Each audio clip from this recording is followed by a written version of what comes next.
if you're using, I'm not going to write these down, but you get it. A sign up route, a sign in route, a change profile route, and a get events route that will get all the events that are currently available.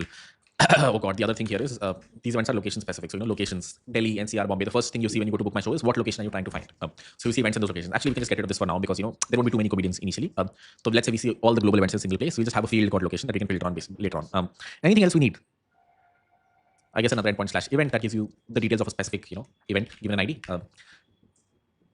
I might be missing a few endpoints, but for now I think the user can just stick to these. I don't think we need more endpoints for a user, but I of course could be wrong, and we'll see in a while. Then comes the admin dashboard, where of course there should be a sign up endpoint, or should there be not? There shouldn't be a sign up endpoint. No one should be able to come and join as an admin. We should give them access independently, put them whatever. The worst bad thing you can do is put them in a database. Better thing you can do is put admin credentials in an env file while publishing, and an admin can add another admin, something like that. But basically, let's assume there's no sign up endpoint. We open the database and create an account for Same, create an account for Same's manager, so on and so forth. So there will be a sign in endpoint, but there will be no sign up endpoint. You can't come to the admin dashboard and sign yourself up. It will be manually created by us. After the user signs in, what do we do next? After the user signs in, we let them create an event, so a post on a /event where they can give the details of the location, the number of seats, the price, so on and so forth, and a start time. This should be editable until the event has started. I think once the event has started, if you start to change, like bring down the number of tickets, you will run into a bunch of complications. If someone is trying to book, but you decrease the number of seats, I can already see a bunch of problems. So let's assume for now, whenever you're creating an event, you're allowed to edit it until the event has started. But once the event starts, you can't change anything. It's there forever. You can probably stop selecting or getting more admissions. You can block the admissions, but you can't really decrease the number of seats. You can probably change the title and so on and so forth, but you can't really decrease the number of seats. That'll lead to a bunch of challenges. What else? I think that's it. Anything else? Post put. Are you following? Are you following? Are you following? Are you working? Yeah. You following? You're okay. Do you think anything else? Post put. Like sign in, create an event, change an event. Yeah, just think back on it. Delete. Oh, delete an event. That's a good one. Delete and delete also, right? Yeah. Entire fraud. Sorry. Entire fraud. Oh, delete an event. But whenever, if someone is trying to book, but you decrease the number of seats, I can already see a bunch of problems. So let's assume for now, whenever you're creating an event, you're allowed to edit it until the event has started. But once the event starts, you can't change anything. It's there forever. You can probably stop selecting or getting more admissions. You can block the admissions, but you can't really decrease the number of seats. You can probably change the title and so on and so forth, but you can't really decrease the number of seats. That'll lead to a bunch of challenges. What else? I think that's it. Anything else? Post put. Are you following? Are you following? Are you following? Are you working? Yeah. You following? You're okay. Do you think anything else? Post put. Like sign in, create an event, change an event. Yeah, just think back on it. Delete. Oh, delete an event. That's a good one. Delete and delete also, right? Yeah. Entire fraud. Sorry. Entire fraud. Entire card, yeah. Do you want me to explain through ये कैसे बनेगा? You guys know already what this is, and how can you maintain these or create these card endpoints? Can we get into the juicy bits? Let me do a poll. Start a not Q&A. Start a poll. Booking. But do you all cool? 88% says yes. That is great. Let's try to build the thing. So I remember from a while ago there was this guy at FamPay, Twitter, Book My Show architecture, who tried to reverse engineer what Book My Show did during Coldplay. Yeah, it won't be very easy to find, would it? Coldplay. If someone can find that tweet, let me know. He tried to reverse engineer what Book My Show did during the Coldplay event. But let's. What do you mean they did in client side? Though it was very bad. Like it was better, but then a lot of platform, but it was actually very bad. Like for example, all the payment links and all, right? They knew like whenever the crowd was coming, they were like the backend were not able to handle that. Okay. So they just see like if date dot now is like this one. Oh. Yeah, I saw it somewhere. Might be correct. Got it. So what Sargam is saying is that they had client side logic, just blocking people. I don't get though. What I mean is like if date dot now is less than this time, you will not show the link at all. I get it. That's fine. Yeah. But once the link is open, everyone flocks. Yeah. How do you maintain a queue? Oh, okay. I'm not sure. But Okay. there was a lot of Got it. like a lot of what they call you put like something in the client and you control it back in the feature clients. Oh yeah, makes sense. Cool. Okay. So what Sargam was saying, before the show started, they had client side logic to show you, tickets are about to come versus you can book a ticket. So on the client, you could change a few flags and see the booking page. Unsure if that would change anything. But okay, that for now, let's say we don't have to worry about. The user comes. Let's just imagine an event. Let's say there's a event. This key booking is starting at 8 p.m. Okay, and there are a lot of people waiting to join this event. So they will go to the events page. So whatever bookmyshow.com or whatever latent.com in this case /events/123 or whatever Same Show Delhi. And let's say 8 p.m. is when the show is, and 7:50 p.m. everyone starts to flock in. So we have like a bunch of people who are on the website on this page and trying to buy the show tickets. So here is the slightly ugly approach. Okay, when you come here, of course you hit a backend, which is a simple HTTP backend, and you ask whether or not this show booking has started. So of course at 7:50, all of these clients will be, or this the browser on all of these clients will be talking to the backend. The backend will tell them, sorry, you don't. The event hasn't started yet. and they're expected to refresh. That is the ugly approach that I'm talking about. Okay, or what we can do is, we can show them a timer here. Okay, 0.004 seconds until the booking starts, and on the client we can have logic. Whenever this number becomes 0, we reload the page. There's something similar to what we did during the Mad Dad's NFT launch. Okay, we had a client side clock, and we would refresh the page when the clock reached 0. So let's assume we do that for now. There's no clean logic to there's no ranking that is happening at 7:59.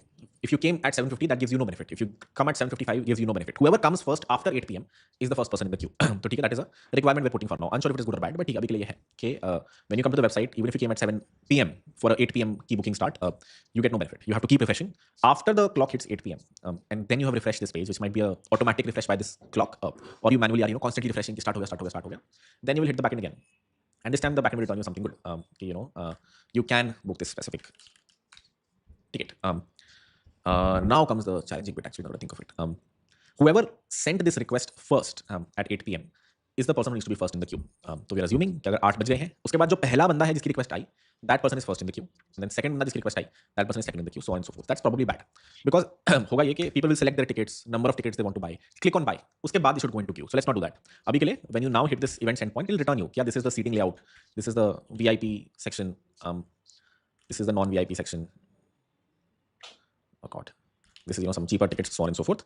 And you are allowed to select how many tickets do you want to buy. Let's say you select, I want VIP tickets, and I want 2 tickets of these. Then you have a buy now button. This is when you get in the queue. So when you click on buy now, is when the first dangerous request goes out. When I say dangerous request, I mean, now here is where queuing starts. The first person who clicks on buy now with his set of tickets is the first person who should be allowed to get the first 2 VIP tickets. If there are, let's say there are only 50 VIP tickets that are available, and 100 people come and try to buy 2 tickets, so only the I think there will be seat numbers and all, which he is not accounting for right now. 100 people, only first 25 people will be allowed. The rest 75 people will be told, "Bhai, sorry, you are currently in queue." They'll be given their numbers as well.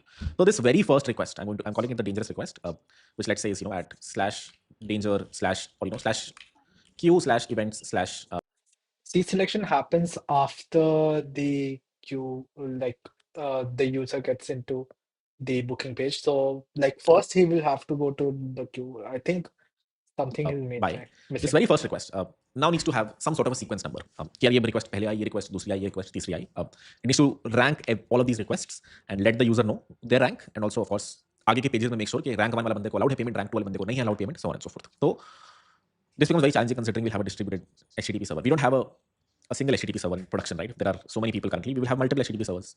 So I can't just maintain a counter यहाँ पे कि यार const event sequence number equal to 0, and whenever the request comes to this endpoint, increase it by 1. I can't do that because then यहाँ पे भी 0 से start होगा, यहाँ से भी 0 से start होगा, यहाँ पे भी 0 से start होगा. So what is an approach I can take now? What do I have to do? I have to rank all of these tickets or buy now clicks. If someone clicks on buy now, you are given a rank 1. He should make a better user flow diagram, because I think his concept of this is a little shaken, because this is now not how a ticket booking is done.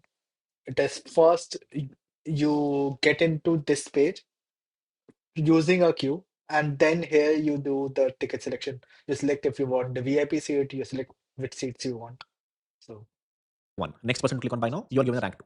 So how can these multiple servers, because one person might hit this server, one person might hit this server, one person might hit this server. There's not a single thread that is calculating this, although I now feel that might be a better approach. Nah, that probably won't be a better approach. I don't think we can handle a million requests a second. I was thinking, so what we have to do is, there's a buy now button. A lot of people click on the buy now button, and then we have to give them a rank 1, rank 2, rank 3, rank 4. And there are 2 approaches here. One is we have a horizontally scaled HTTP backend. So then you can't maintain a sequence number in memory because there are multiple servers. First person will hit the first server, second will hit the second server. So I think in these type of cases, like you need to have like a big machine, like big dabba. Yeah, so either we can do that. Okay, we have a big dabba, like a big machine, and we have a single process handling all of these requests. Or we can use something like Redis, which is maintaining the sequence numbers. No, but still, because if you are considering our traffic, right, then we need to think, like even like the smallest of the delay will cause a lot of things, right? Like for example, the delay from Redis to that will also not be the best thing in the world. But if you are talking about distributed systems, right?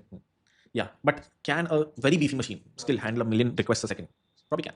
Oh, yeah. A million I think the actually no. separators and all the, like they do these only, right? Yeah, it'll be very those are difficult. the engines, but over there also the HTTP layer isn't single threaded, isn't the box. The box is the engine. The HTTP layer is still distributed. So how about like we do something like Pro lines? not the worker, but the worker will be the HTTP server that will be distributed, and that last thing will go to the engine, which will calculate the rank. Do you need this much complication? Like, it makes sense. I'll tell you what. It makes sense for Probo or an exchange because the engine constantly has a very big state, the order book. But in this case, it's just a sequence number. Sending it to a queue, pulling it from the engine calculating and maintaining a very big memory object. Versus here is just a number that needs to go up. How about like adding each entry as like a member of a queue? That solves it, right? Basically. Adding each entry. Like for example, we will have a distributed HTTP layer. Okay. Each whenever like someone requests, we will hit one of our layers, and the layer will add it to the queue, and queue will automatically do the sorting, right? If I'm not wrong. Yeah, you can do that. But do you need this much complication? Do you even need a queue? Why not maintain a number across all the HTTP servers? 1, 2, 3, 4, 5. Give everyone their number. No, but like how will you decide like which, like let's say like there is HTTP server 1, HTTP server 2? Oh, there's a Redis is the same, right? Everyone's using the common Redis. So then it's same as the queue. That's okay, but you don't need a queue. But now I'm thinking of another challenge here, another problem here. So one big problem is like. Come here and talk. Everyone else is also here. Then. Bring yours here. Salgam is also here, guys. Okay. To recap the problem first. The problem that we're talking about is when multiple people click on the buy now button. Yeah. We will have to have a distributed HTTP layer. We can't have a single HTTP server where in memory you're maintaining, who came first, who came second. The first person might request here. Second person might request here. Third person might request here. We need to order them. Okay, you are number 1, you are number 2, you are number 3. That is the problem we're trying to solve right now.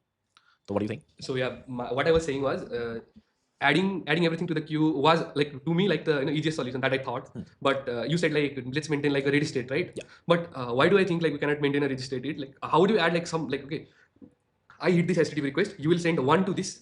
No, I'll increment a counter. So increment a counter in HTTP. No, in Redis. Yes. Yeah. And okay, so but that should not be in a transaction. That should be in transaction, right? A transaction? No, because you will just increment a variable here, and that will be like user ID belongs to this variable. Is that sort of? It'll be like so all of them will get their numbers from. This is the central person deciding who's rank 1, who's rank 2, who's rank 3. Okay. Yeah. Think of this like a service that's deciding who's rank. It's a single threaded service where a lot of these HTTP servers are going to request. Okay, I want give me a rank, and this guy just has to rank them. Then our backend server knows their rank. We can do whatever. We can store it in a database. Send them back per sockets through whatever. But the point of the service is to rank all of these requests from 1, 2, 3, 4, 5 like that. Yeah, sounds good. So we need a single threaded service. Yeah. That lets us do this. Now we can create one ourselves, or Redis is single threaded. You can also use RabbitMQ. Yeah, I was thinking like each person's request, let's push it to a queue, and that will automatically re-rank. Yes, but like, what's the benefit of pushing it into a queue? For like, if I ask you to write a sum function, what is the benefit of putting that sum function's response in a database? If I just want this, there's no. If all you need is ordering, yeah. Why not increase a variable and you just get back the value? What do people think here? Are we missing something? Oh god, it's too much chat. No, I think like it's just the old streaming chat. the old, right? Yeah. All right, there we go. Use date by time in IMS. I think date time is the worst thing to use in distributed system, right? Yeah, clocks, like synchronizing clocks across You need systems. that thing, atomic clock or metric clock. Yeah. Like that. How about user Redis queue or Redis DB store user ID or the first use of the timeout with the horizontally scaled backend? That's actually a great idea. That will eventually come. Okay, you need. So I don't know what this person is saying, but basically what is going to happen is you have given someone rank 1, but they might not pay in the next 10 minutes. So you have to cancel their. Yeah, that's why I'm telling you about the queue. Okay. If you could get it, yeah. But like, how will the queue help? Like, queues can only be popped sequentially. What I mean is like we'll pull like 1,000 people will be able to pay now. 1,000. Let's say like we have 1,000 seats and we'll tell 1,000 people can pay now, right? And if they don't pay within like 10 minutes, then we'll have to cancel whoever is there in the because we already pulled up, right? That's the point of the queue. Yeah. But probably not a queue. So the problem with the queue is if the first person comes, they're first in the queue. Second person, second, third, fourth, fifth. And if the fifth person pays first, how will you remove them from the queue? No. Because we'll do like batches. I thought we'll do batches. What do you mean batches? Batches as in like 500 people. We are open. Like you can pay within 10 minutes because you are already popped off of queue. Oh no, that won't happen. That will not work. It's not like there's a 10-minute window. First 500 people come, and then there's a 10-minute window the next 500. Also, like what is like how is that? It's very random. People can come randomly and start to buy tickets. It might be you have no one coming for the first 1 hour 10 minutes. Yeah. Then immediately a million people come. Then like how would you like give like equal chances to the million then? There's no equal chance. First come first serve. First, yeah, that's what like what I'm thinking is like whenever user clicks on like let's say like buy so, right? Then we add them to the queue, and then like we'll pop off incrementally, right? Like because we only have like a hard cap of let's say 500, then only 500 can pay, right? Then Yeah, tell me. Oh, yeah. So I was reading about it. We can do a virtual waiting room. We can do a virtual. Oh, okay. One will be limited to exactly match the number of tickets that are available. Correct. Those people can be timed if they are taking more than 10 minutes. They get kicked out of That room. that room. Correct. The next top ranking person on the virtual waiting room Will move gets to the- pushed to the next round. That's great. That's And great. the virtual waiting room will only check for timestamps from our backend servers. So the client sends a request to a distributed HTTP server. The server marks a timestamp and a unique anonymous signed-in ID. Right. That who was the original person. That Got will it. be stored on the client side. So the next time they Send a request. we sync that with them. And the user Redis sorted set to automatically rank them that. And to use the timestamp as a key. And if there is a match in the timestamp, use a fair algorithm to randomly pick a Single person. That's great. I think that's great. This is great. What he suggested was, so what he said was like, felt very solid initially. I'm thinking now. Basically, what he said is 1 million people are going to come to your platform. Decide who the top 1,000 are, and then push them to a virtual queue, a virtual room, or basically all of them are now sending us different type of request to your backend. There are only 1,000 people here, and then your backend can actually be single threaded, but there's no point of a single thread backend here. ये 1,000 लोग तो आ ही गए. Sorry, I think felt like a good approach, but I'm thinking now. What he said was, and maybe that's what my shot is, everyone over here, 1 million people over here, when they come, they simply send a request to a backend, get back a rank, 1, 2, 3, 4, 5 like that, and they'll stay here until their time has come. And when their time has come, they move to, let's say, a separate screen on which they can book. I think that's fair. This is called the virtual room, the queue where you're waiting amongst 1,500 people. This is the main room where you're actually allowed to book at all. So that sounds great. No, but like the problem remains the same. Yeah, the problem remains the same. Okay, how do you rank these 1 million people on a first come first serve basis in a distributed system?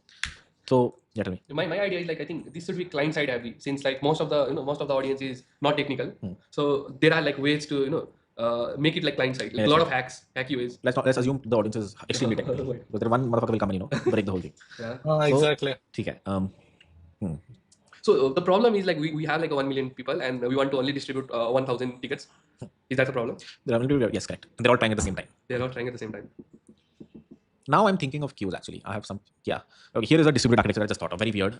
Yeah, for me also queue work makes sense a lot. You can put all of them into a queue pop of 10, like top 1,000 people, let's say, and then they do their job. And as one people is like from a virtual room, let's say, and of those 1,000 people, and then as those are popped off from that virtual room, new elements from the queue come in.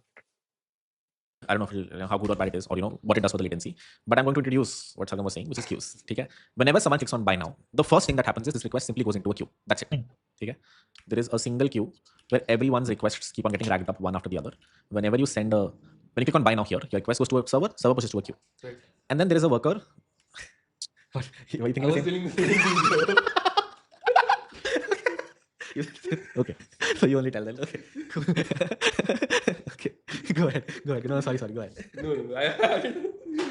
Okay, you're telling the same thing. Okay. Yeah, I was like, I think I may have like like not to tell that properly, but I mean that one. Like, I mean because fundamentally queues are for like even in real life also queues are for managing huge traffic, right? Why do like if you go to a bank and if there is like a lot of people and everyone goes there like everyone goes to the cashier right away, then no one will get their chance, right? So only way to make people disciplined is by arranging a queue in itself. Yeah. True. So there may be like various queues. Like for example, let's say some arena has like a membership, right? And anyone who is subscribed to membership will get into the priority queue. Correct. So that in future if we want to add, we are open to that as well. Right? Good. Yeah. So what I mean is randomly request will go to distributed whatever HTTP lambdas, I don't know, cloud, serverless things.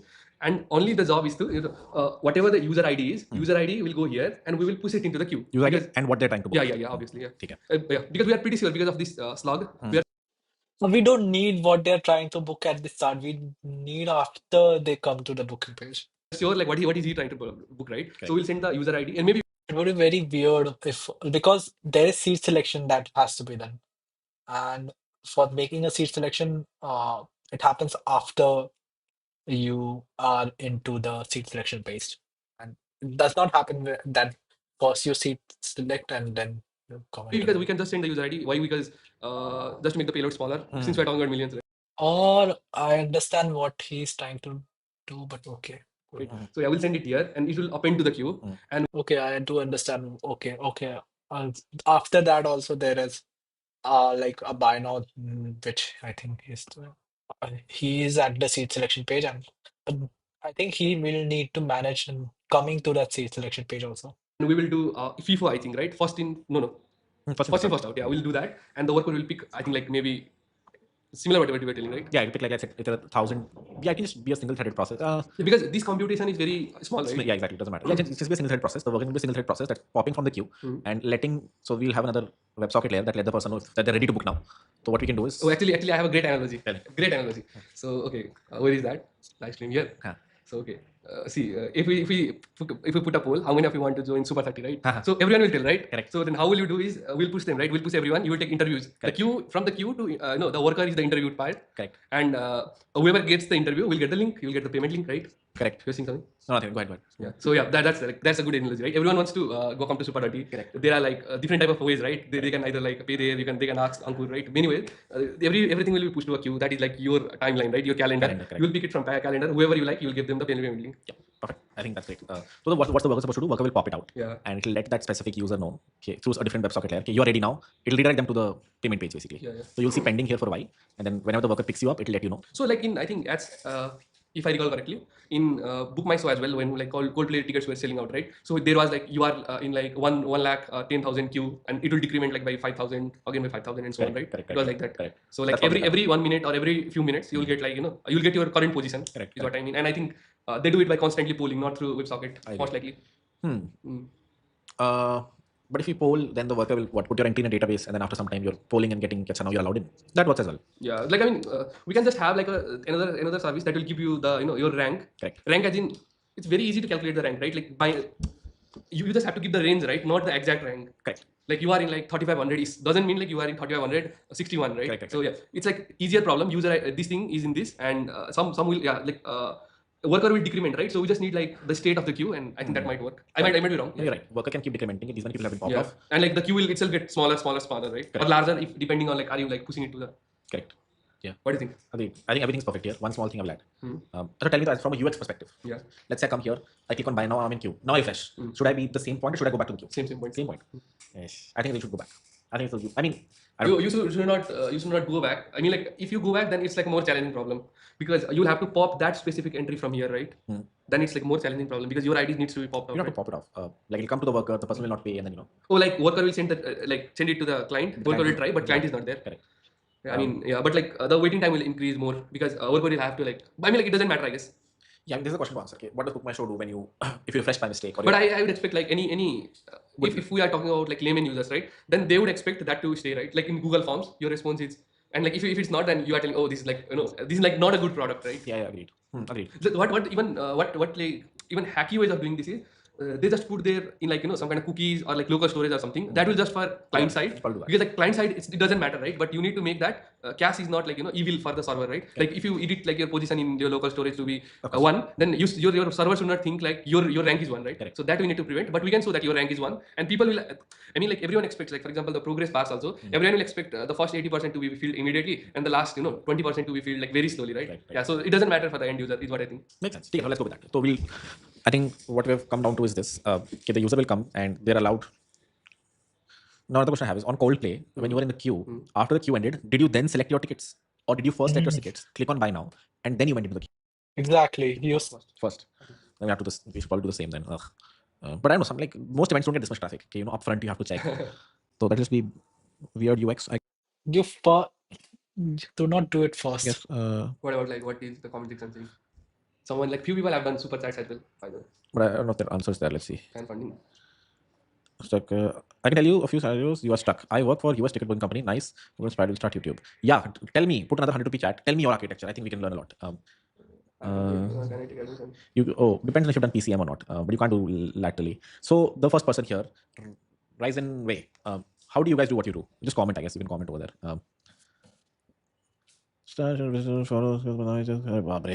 Why can't you just like a ticket of 10 rupees will be good? Cool. So we'll wait for this guy to reply. Tell me a few places we're stuck. We don't want to get to them later. So I'm sure we're missing something obvious here.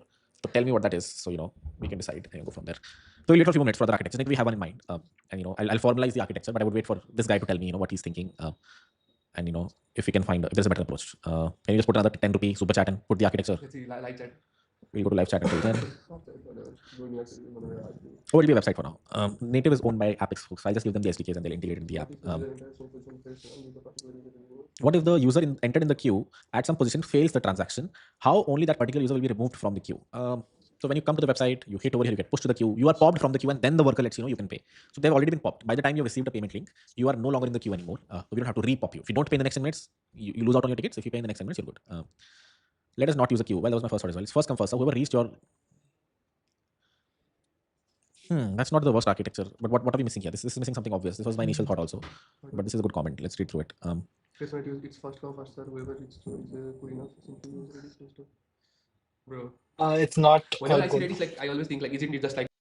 Because it's not a good architecture because Um, a lot of people in this architecture, because of the bottlenecks from the backend, because backend cannot uh, handle 1 million requests as per millisecond seconds, Joby.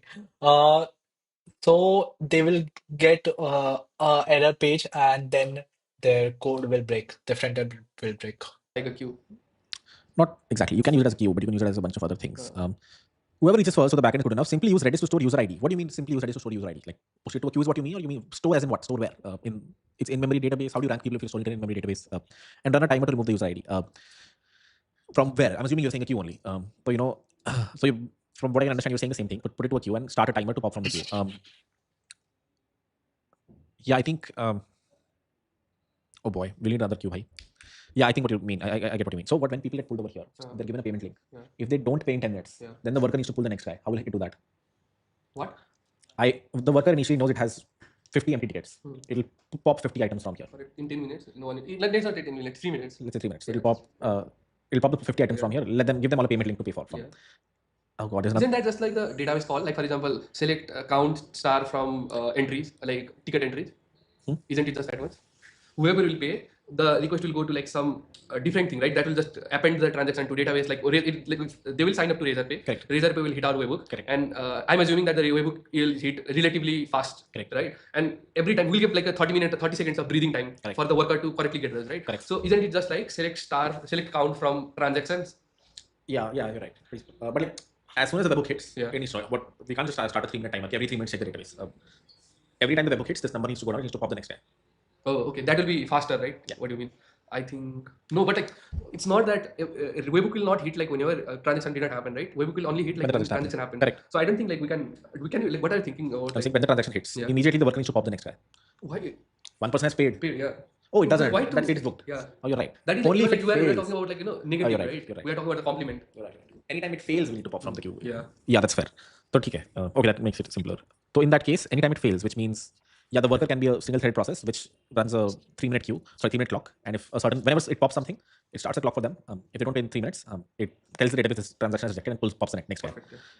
Assuming like our the webhook infrastructure might take some time. It's usually so we'll give like a 30-second of breathing time, right? Yeah. The user can sleep for 3 minutes and 30 seconds extra. 30 seconds extra. Or else, I know like payment validation from like front end is bad, but what we can even do is we'll do from front end also. Front end like because there are like checks, right? Which are like this is really coming from this.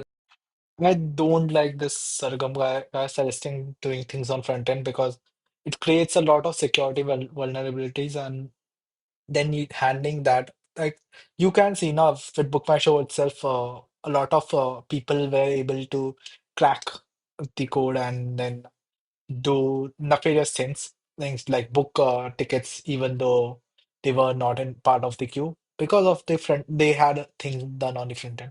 Or not. Yeah. So we'll do that and we'll compare the result with the webhook data. Correct. Because webhook is the final source of truth, right? I mean, even the client side works. If you check the client side data, that's good enough. You don't need the webhook in that case. Okay, we'll do both. Whatever comes first. Yeah, but like webhook is for like ultimately whatever happens, the transactions are here. Correct. It's like your Razorpay dashboard, right? Yeah.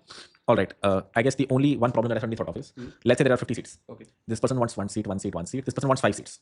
This person wants 1 seat. This person wants 5 seats, 1 seat. Okay.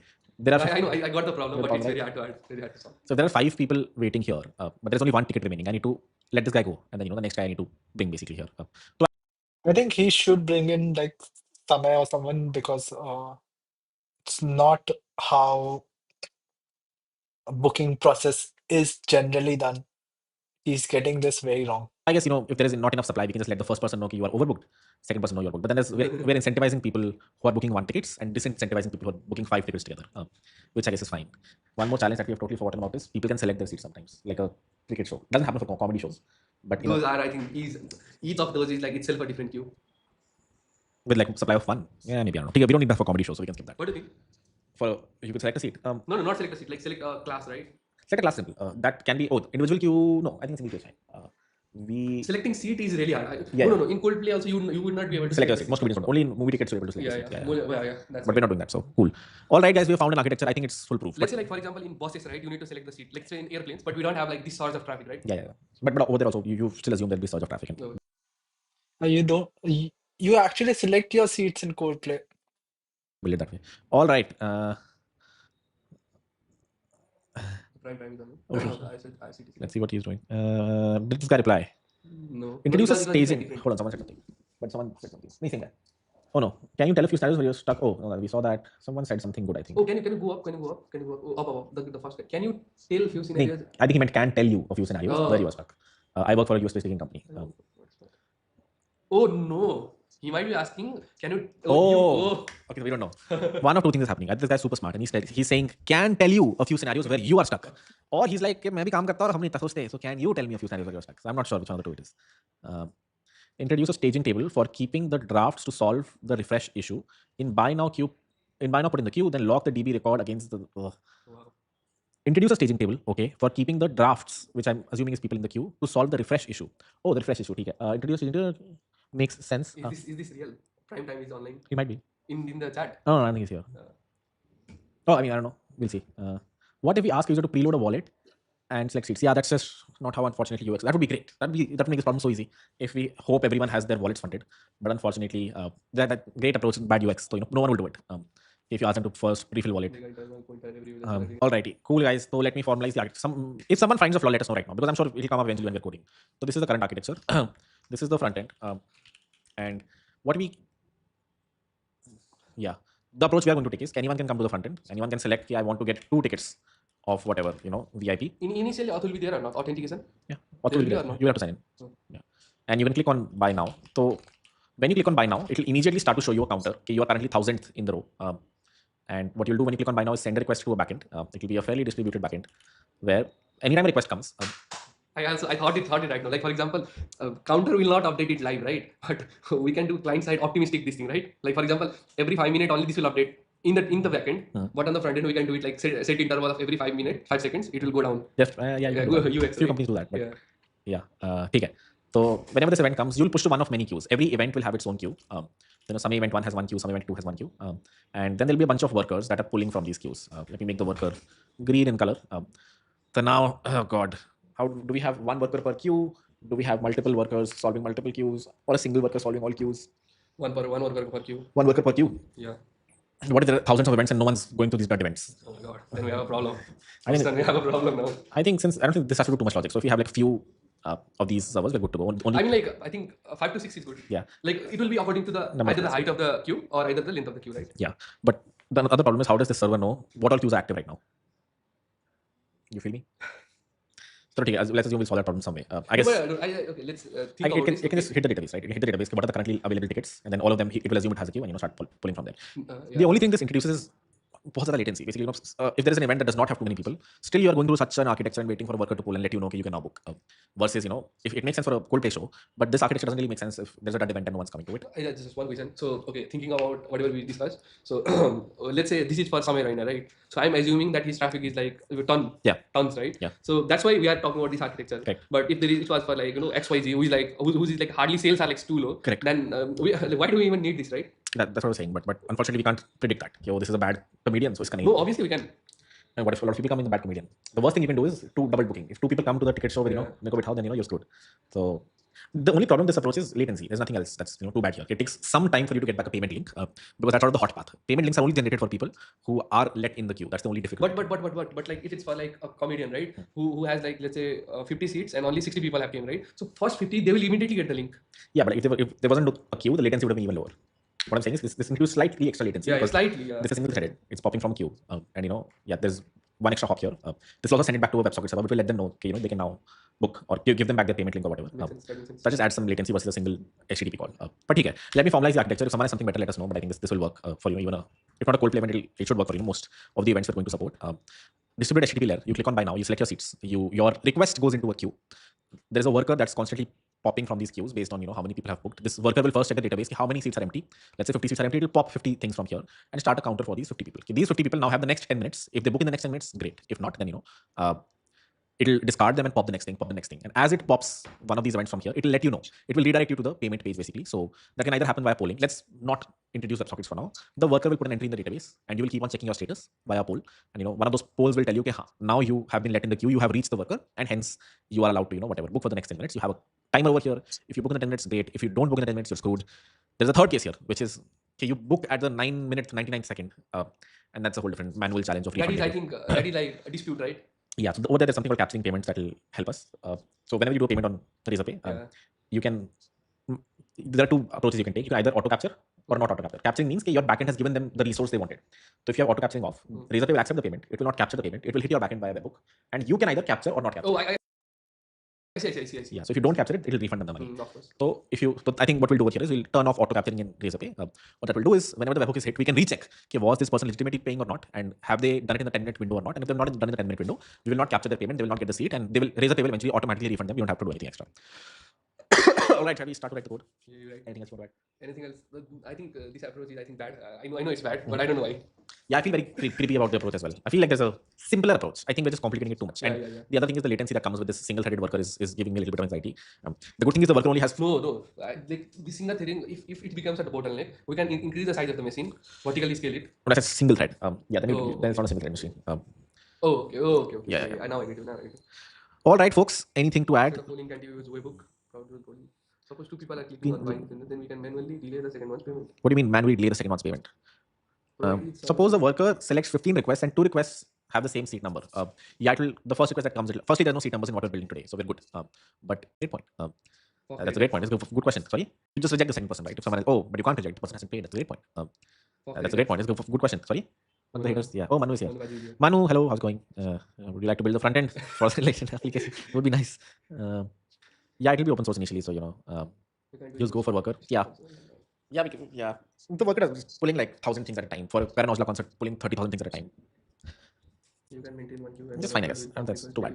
Yeah, the worker's job is just to empty the.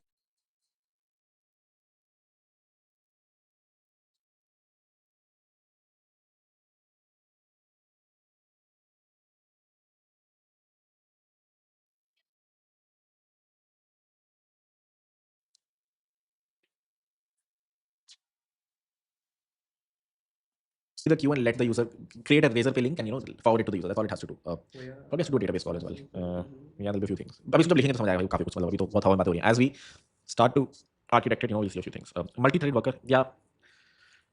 Problems there, right? Why multi-threaded, right? Because there's a problem. The count, right? It needs to pick 50 people. So that unless you're sharing state, then whatever thread safe variable, which you can do.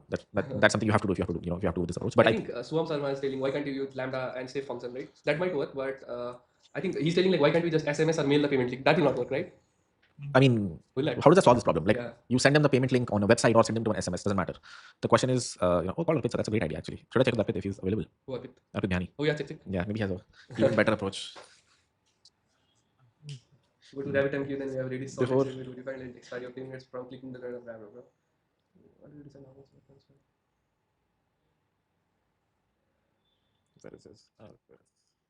Let's see.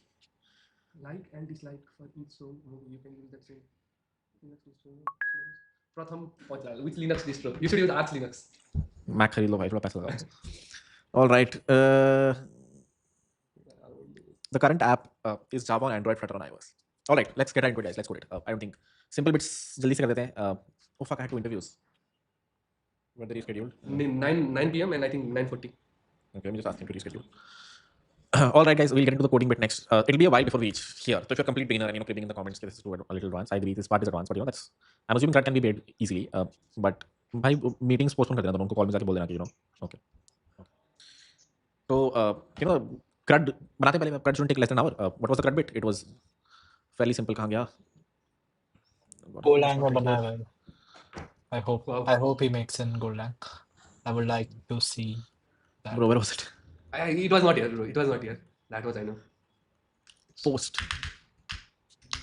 Do it worker, I think worker will be. Oh yeah. But we don't have worker written. I think we did. Oh, no. Is this the one? Looks like it. Okay, there we go. Cool, guys. There we go. This was the CRUD portion. So let's build this first. It's going to have a bunch of admin endpoints, a bunch of user endpoints, a database, and fairly simple stuff. So. Okay, one question to you regarding this. Is it good to use like not HTTP, but let's say GraphQL or let's say gRPC in these things? gRPC probably not. Like gRPC is bad, right? Yeah. Because of like the load it gives to the TypeScript server. I kind of hate GraphQL because it increases the load that you are sending from the front end to the back end. And though you might think that the back end is sending only the data which is needed by the front end, but just make your API endpoints minimal as you can. It just saves much more time, energy, and from the front end itself, and also resources also, because GraphQL on the average, I think, is much worse on resources. Yeah, and also cross compatibility across browsers, or sorry, devices, native devices, so on and so forth. Like it's very good if you all you want to build is a website. Yeah. But it's a little tricky if you want to go into native. So it doesn't give any benefits. GraphQL will, especially in this where you have a lot of people sending a lot of requests. GraphQL is actually great in making us contain what the client wants. Honestly, I think not in this case, but in like the case like let's say for not e-commerce. E-commerce is too simple. Like LMS, right? Like app like Apex. I think they are like, whenever I see the network layer, they are sending you quizzes, right? But you don't have quizzes, right? So like your client should be automatically able to check. Yeah. But no, because like the client is generic, right? Yeah, that's why GraphQL, but again, client is generic, yeah, so it's just Yes. trying to guess the quizzes. All right, cool, man. Thank you, Salam, sir. This was a great discussion. Very nice. And yeah. Shall we go, guys? So get into it. I'll share the repo. I mean, somewhere in the comments. If you want to follow along, the first part isn't too difficult. In fact, I'm happy to build the first part in a bad fashion, taki, it does not work. But yeah, it doesn't work when cold pay happens. It works in the other cases. Then we'll build a slightly better architecture. The one that we talked about here. I think up until 12 p.m. we should be able to build a V1. We'll see the V1 is breaking because multiple people are able to book at the same time. You have sold more seats than you have. Then we will move on to the better architecture from probably 12 to 5ish. I think that will take most of our time today. So empty project hai. Already created a repo for this latent. Okay. Yeah, it's in the description. Build it a hand-holdy. Our life will be much easier if you're doing JavaScript. It will be a little bit harder if you're doing Rust. So we're taking a middle ground with TypeScript and monorepos. Although monorepos always get me. There's always one thing where I get stuck. So Sargam is laughing because he knows. Oh, this was a latent backend I wrote a while back in Rust. My bad. What did I call it? CD latent app. There we go. Rust is actually beautiful. It's just very slow and very hard to hire engineers. But boy, if you're writing and if you have some starter code to look at or good code base that you've worked on, then building for not even users, sometimes engineers look at as well. But it is great. I was reading through one of the old Rust code bases I used to write back in the day, and like a bunch of common errors that you can get in a language like this would never come there based on how it forces you to write code. So long story short, fairly good backend to choose if you have time and if you have a lot of money to throw at engineers. All right, I've initialized an empty turbo repo. Turbo repo is a sort of a called a build system, build orchestrator, monorepo framework, a lot of things. But basically, if you have a very big project where you have multiple frontends and backends, it's a good idea for you to initialize a turbo repo rather than having separate folders and various microservices, various GitHub repos. A single GitHub repo where you store everything and have a lot of code sharing is what this guy lets you do. So I'm going to create two frontends here, admin and user. I'm going to name it admin frontend and user frontend.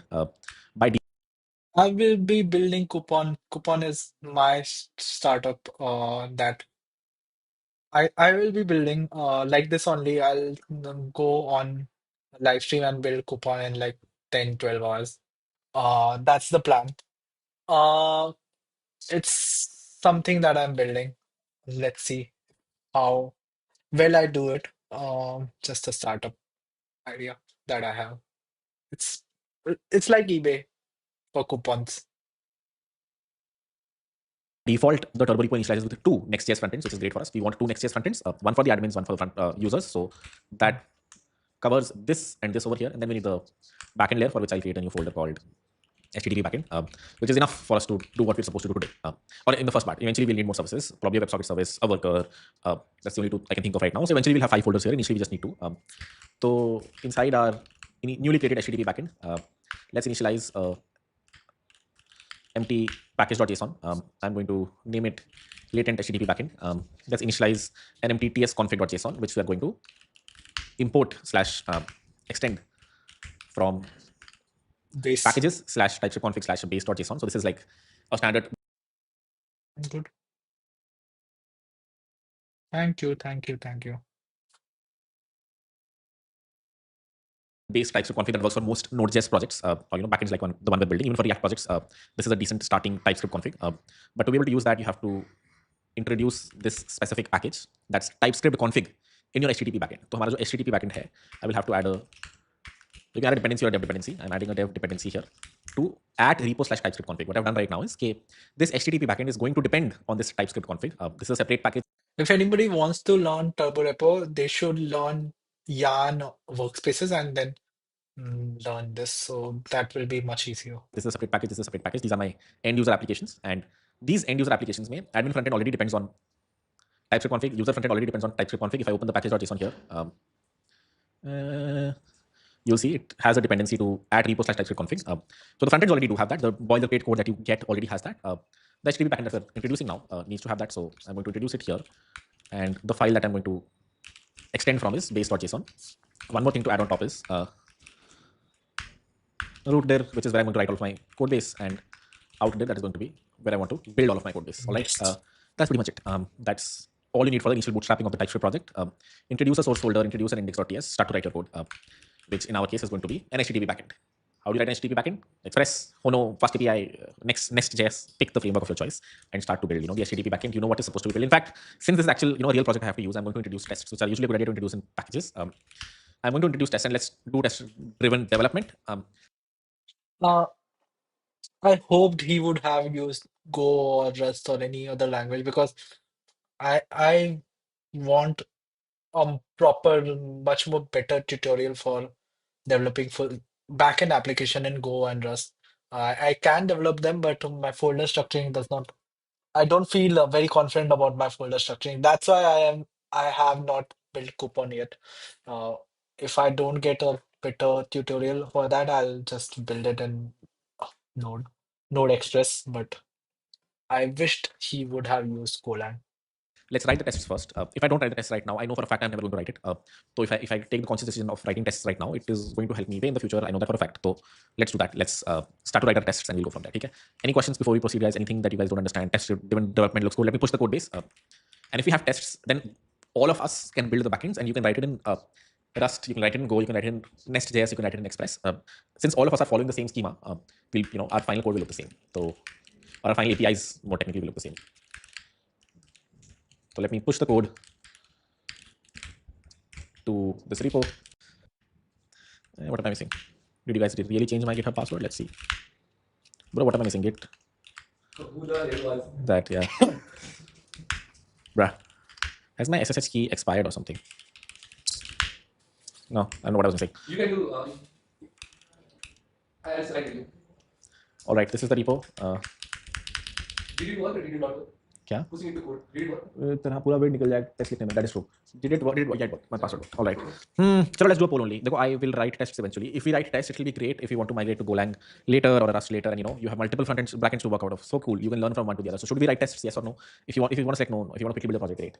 But we're trying to build this in a slow fashion. So tests yes or no, guys? Tests yes or no? Beautiful. Very big yes over here. Alrighty, good to go then. So let's kick things off by writing a test. Now there are two ways to write tests. Well, like there's something called unit tests, there's something called integration tests, and there's something in the middle. What we're doing is something in the middle. Call them unit integration tests. So what that means is, what I mean by that is, okay, when I'm writing these tests, I will so if you're using Express as a framework, there's this very famous framework called super test that lets you test Express packets. But that restricts you to Express packets, which is why you write integration tests. Okay, my browser ko main start karunga, that will do the whole thing. I don't care about the framework that's underneath. We're not writing integration tests. We're not going to start a browser that's going to log in, log out. We're also not exactly writing unit tests, but we're not exactly writing them the easy way. The easy way being, okay, you connect them to your HTTP backend, input the router from there, and start to test them. What we're doing is we're going to actually hit HTTP endpoints. So we're going to use Axios in our test repository. So let me already go to packages/tests and do a npm add Axios. I'll actually hit the backends and try to test them.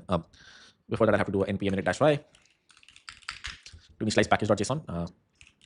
I don't know, like the naming convention doesn't really matter here. I'm never going to import this. This isn't really a package. I just don't think this is an end user application I don't understand if he's using PNPM or NPM. either, which is why I'm put it in packages. Jest and Vitest are two very good frameworks, one better than the other. Use whichever one you want. I'll go I prefer Vitest. with Vitest, but even Jest is also good enough. Just made TypeScript gets a little finicky, which is why it's easier to use Vitest, which is what I'm using right now. I'll also show you one very clean trick. If you're able to write tests well, GPT can write all of your code for you. You should do that. I mean, we have to give it context about a database or. So what I do generally is that I write when I'm not doing TDD, which I don't do right now because of this exact thing. I just write the code that I want to do, and then give it to that GPT and say that I'm using VTest. Please write test cases for me, and it spits out all the test cases, and which I like a lot because then it things like these. I don't need a test engineer. I don't need to write tests. I don't need a test engineer. There's my test It will not be cases. able to exactly do that. But if your tests are comprehensive enough, if you as a human write a lot of tests, GPT can take care of everything else, like writing the code for you. All right. Where is TypeScript?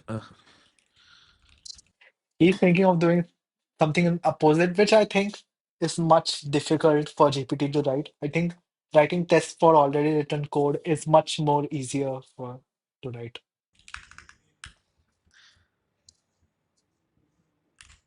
All right, let's already put like a see if it works or not. Let's delete in.ts as well. Let's add a tsconfig.json and let's again extend the base TypeScript config. Doesn't matter, I think. Even if you don't do that, you write your own TypeScript config, should be fine. Repo slash TypeScript config slash base.json and add this as a dependency in package.json.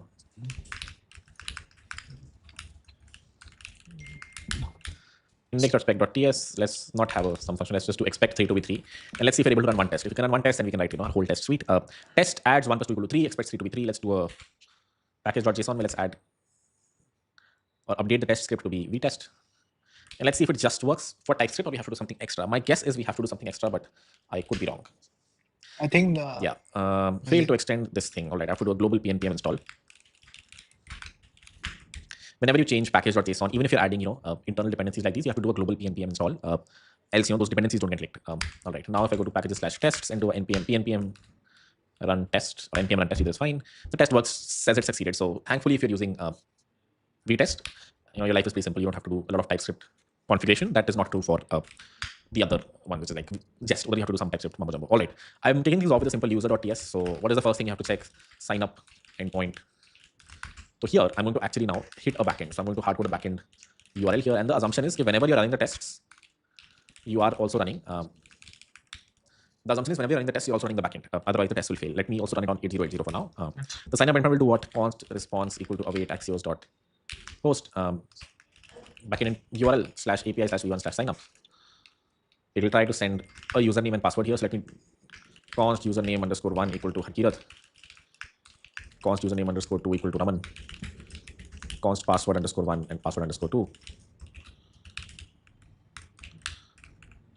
1, 2, 3, random. So I've hardcoded a few values here. These are the two users I'm going to be using. Seems like there's a typo here. Password. Alrighty. The sign up endpoint is going to do what? Hit this specific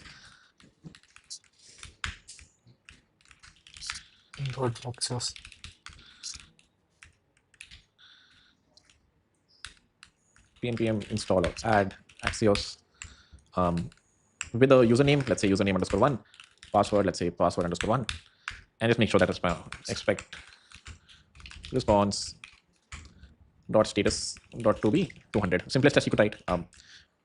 Let's put this inside a describe block because we'll write a bunch of these tests, not just one. For let's say sign up. So test sign up, double sign up doesn't work. So if the same user tries to sign up twice, that should give you a problem. So can you add text over here? Sign up endpoints probably can't. You can. Yes. Double sign up doesn't work. If you try to sign up with the same username more than once, it should fail. So I can do a response 1, response 2, expect response 1 to be 200 and response 2 to let's say be whatever 403. If we can find a better status code here. What else should you test during sign up? There is no imported or something. We are signing up through mobile only, right? I totally forgot. OTP. Fuck, we have to. Yeah, we have to download sign up through OTP. Yeah, you need like a mail. OTP provider. Yeah, can you find one? What's the famous? Twilio, right? Twilio is the famous Twilio. one that, I do have Twilio, so I have access to Twilio. I have also some credits there. Okay, let's go with Twilio. Yeah. Or I can take one actually. I think I have one. I'll let you know if not. Okay, so guys, this won't work. I suddenly realized when you sign up via phone number. That's our schema. So the sign up endpoint will actually just expect a phone number. So let's do a phone number 1 equal to 0603334. This is the first phone number when you sign up. You just have to give your number and maybe your name, like because I remember the latent sign up flow that's in the designs. I remember there was they ask you for your phone number, give you the OTP, ask for the name. Oh, is that not your number, right? It's closer. So name, let me hardcode a name as well. Const name underscore 1 equal to Akira. So these are the two inputs that I pass while signing up. And then there's actually that's not enough. Sign up and then /sign up /verify. So you first send a sign up request with your phone number. That emails you, that sends your phone number the OTP, and then you send the OTP and your phone number, and your name in the next response. So yeah, we can just expect both the status codes to be 200 right now.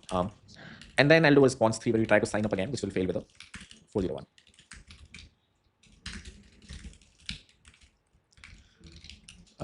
Yeah, the user is already signed up. Then this is what you should see. Oh, yeah, I suddenly remembered the problem with Axios. Axios throws whenever we saw this in Metaverse, me and Simon were sitting together. Axios throws whenever you get a non 200 checks code. So we have to do something along the lines of Metaverse, yeah, the code. yeah. But it was not good, honestly. That's not the best approach. The ideal approach is you should expect this to throw.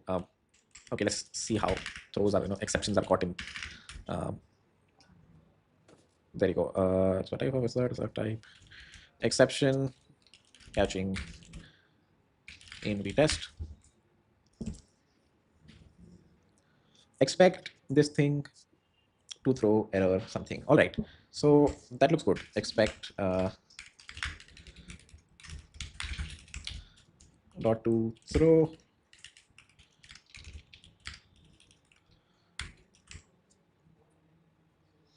and the exact error we will wait for until we sign up. But I think all endpoints that are going to fail, we'll write the failure case like this. All right, this much is a good starting point. Now the problem is OTP. Ye second request to fail because you're generating an OTP. By the way, OTP generation on the backend is also very interesting how it's done. So we'll learn that today. The question is, how do you make that OTP valid during the tests? So you can either add mocking over here, which I don't want to because I actually want to test the endpoint.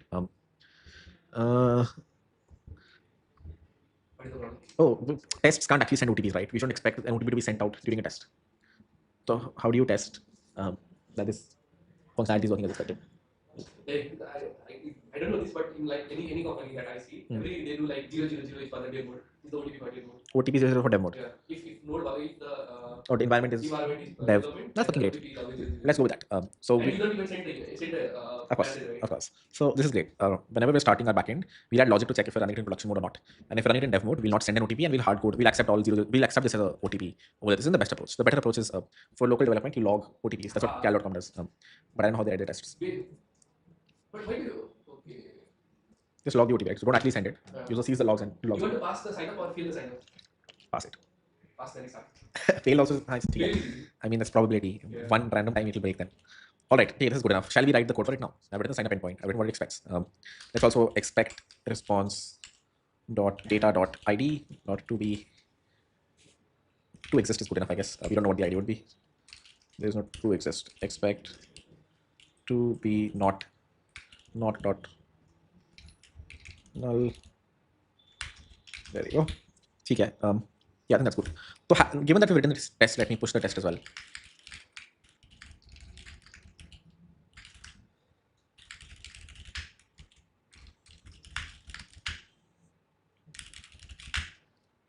Given we've written this test, can we write the endpoint for it now? Do you want to do partial TDD or do you want to do full TDD? Partial, right? Good.